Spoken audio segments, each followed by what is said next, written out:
Hello guys, welcome back to Enable Website Design. In this video, I will show you to add Math Captcha in your WordPress website on login page.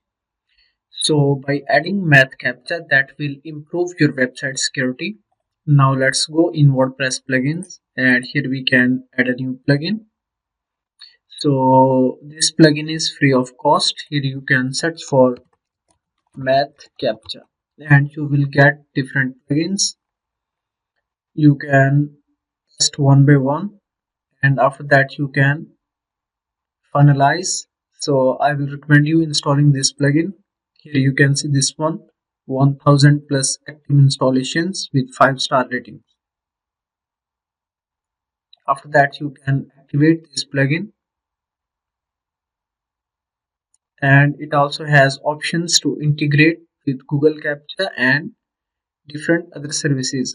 So after activating this plugin, you can go here, SKP WP Admin. Then scroll down. Here you have three options. So recaptcha variant 2 and 3.